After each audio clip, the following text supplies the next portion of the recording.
Thank you very much, Dr. Foti. I'd like to invite all of our speakers, Dr. Phinney, Dr. Robillard, and Dr. Foti, to have a seat up front. In the interest of time, I think we will have certainly some time for question and answers today, but we do want to keep you on a reasonable schedule too as well. But it would be a shame not to take advantage of our wonderful speakers and to be able to, of course, answer some of the important questions that you'd like to pose.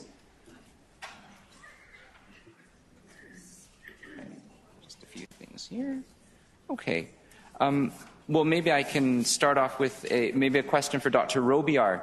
Dr. Robillard, with technology assistants like Alexa and Siri, what do you see their role being in terms of how they may be able to help individuals with dementia? That's a very good question. So one of the things that we researchers like to do is, in terms of technology development, is to be about 10 to 15 years behind. Because it's always a challenge to catch up with the Googles and the Facebooks. And so that's a very good point. And a lot of the smart home applications that are currently on the market are being investigated for their use in dementia care or even in everyday use. They can be, we hope, as they develop, that they'll be able to do things like help us remember to do certain things or guide us along the way. So we have some pretty good assistive systems right now that can do things like guide you through the steps in washing your hands or guide through making a cup of tea. So the hope is that they'll be able to assist with activities of daily living in that sense, but there's also an interesting potential application for security. So in the future, they may be able to detect if you've fallen or if you've not left your house for a week, for example, so there are maybe a few days even. So those are some applications that are currently under investigation and that really have a lot of potential. But with commercial systems, it's also important to remember that there are ethical issues. We need to look carefully at privacy agreements of these systems, and you need to really be sure to understand what's happening with that data, where it's going, and whether you consent to the data being used by those companies in the way that they use them. So definitely some potential benefits, but also some things to watch out for. Wonderful. Dr. Phinney, there's a question directed towards you. What are your thoughts about the new dementia village coming in Langley next year? Do you have some comments to share with us? I think it's, I'm on, right? I think it's fantastic. So do people know about the dementia village? Okay, so this, it initially started in the Netherlands. And how to summarize this in just a few words, but it is essentially creating an entire community that is a safe and supportive space for people to live meaningful lives. So it is not set up like a nursing home. There are shops that people can go into and buy some of the things they might need. People can move about freely. People are able to live in small homes rather than large hospital-like institutions. And it's really about fostering really the kind of meaningful connections that we were talking about, but in an environment that is very normal. So no staff in uniforms. People are supported to do as much as they can. Do their own laundry, for example, or help prepare meals, but all within a supportive atmosphere. Where in Langley is it? Do you know? I'm not exactly sure directly in terms of where in Langley, but okay, Berkswood. Wonderful. That's the collective mind. You could have answered this question much better than I could. Thank you. Please, if there's anything that I missed. Correct. Yeah. Absolutely. So villagelangley.com, and perhaps if anybody is particularly interested, looking that up, finding out more information. I'm going to try and combine some of these questions because it's just remarkable how many great questions there are here. But I have a few questions directed to Dr. Foti, and I'm going to try and put a little bit of a combination of this. Sort of the question really revolves around cholinesterase inhibitors. First of all, can you just re-comment in terms of where you see on the spectrum of Alzheimer's disease donepezil fall? Like when would you, I think, introduce that? And then perhaps as a follow-up, if a person has been on cholinesterase inhibitors and let's say memantine for a while, at what point do you consider stopping, or is there a role for stopping? Perhaps you can answer that. Yes, I left that out for sake of time, but essentially, as soon as a diagnosis of early Alzheimer's disease is made, that would be the best time to initiate the medications. As I mentioned earlier, in mild cognitive impairment, on a global level, haven't been shown to be beneficial. However, there are some people with mild cognitive impairment, which is a big category. Only about half of the people with MCI go on to develop dementia. So if you're studying a drug where only half the people develop it, you're not going to have an outcome because you're missing a big chunk of people that are not really going to develop the disease. So in MCI, there are some people who have very, very poor memory, who have no other medical conditions of concern, no psychiatric conditions of concern, and they have some shrinkage of the brain on their MRI scan. And those people actually are really in the early stage of Alzheimer's, and we probably use it in those people. As far as where to stop the drug, that's always a more challenging question. The general guidelines are, as long as there's meaningful interaction and some quality of life with the patient, they should stay on the medication, because the drugs do work whether you start them in a middle stage or even more advanced stage. They still have an effect. And even though people are progressing, we definitely think that when we remove them, we see in about 30 to 40% of the cases where people sort of drop off more suddenly. And unfortunately, when you destabilize somebody, then they don't regain it when you restart the medication. So in general, as long as there's quality of life, interaction, it's worth staying on the medication. Okay, wonderful. So maybe I could ask, let me see here. There's a question for Dr. Robillard.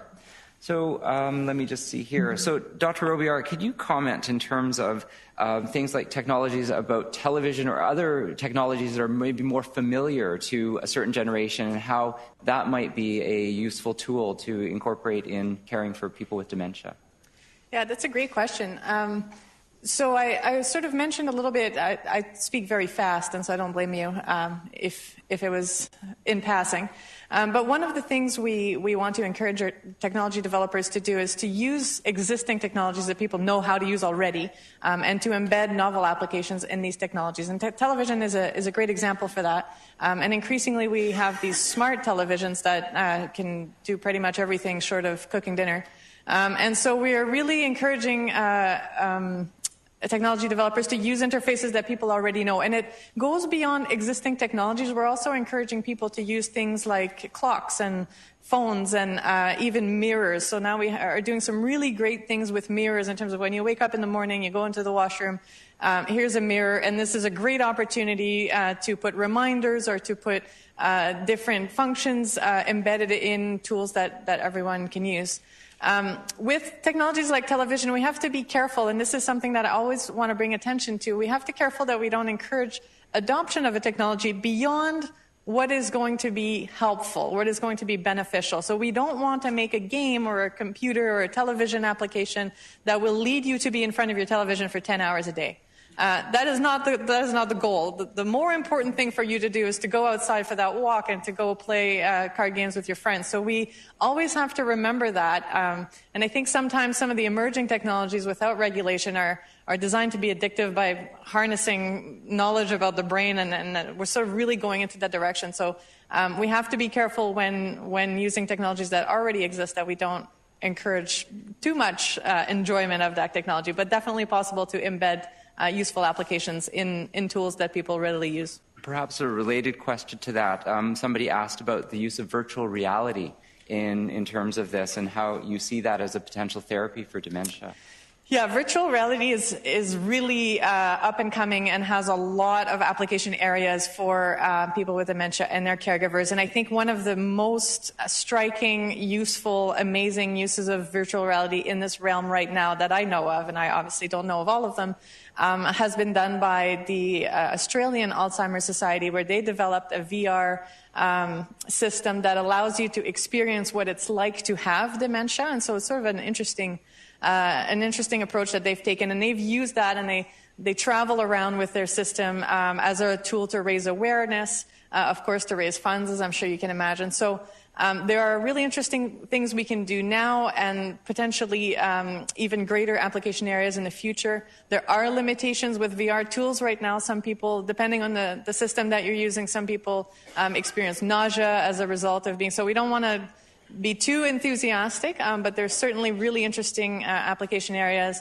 for long-term care. You can get people to travel using VR, and so there's a lot of really interesting applications coming online with that. Wonderful. And Dr. Phinney, could you share with us some more examples of activities in Vancouver, or I guess the surrounding areas, that support social citizenship, not just for the individual, but for families living with dementia? Do you have any examples that you could share with us? Obviously, a number of the programs that are offered through the Alzheimer's Society are perfect examples of this. Through support groups, through Minds in Motion, for example, is a really wonderful example. People being able to participate in physical activity, but also gain the benefit of the support from other individuals and other families that are living similar experiences. I do know that there's a program in the Tri-Cities area called Leisure Connections that is, again, a social recreation club for people living with dementia. So I'll tell you, like, I know, for example, on the west side of Vancouver, that there are people that are quite interested in developing the Alzheimer's Cafe model. That was it was an example of something that's been done in Seattle. Again, something that started, I believe, in the Netherlands. It seems to be a hotbed of innovation in this area. But it's really about bringing people together in a social environment, in a very kind of natural, kind of social environment to get together. And there is not currently an Alzheimer's Cafe in the Lower Mainland, but I know people, Gemma Jones recently came and visited, and some of you may have seen some of the presentations she did and are interested in getting something like that started. And I see, Mario, you've got something you want to add?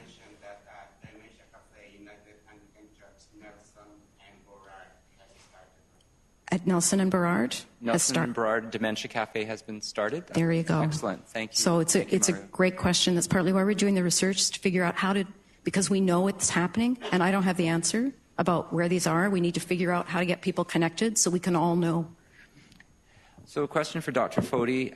Can you comment about how detrimental it is to take some of the over-the-counter medications that contain anticholinergic ingredients?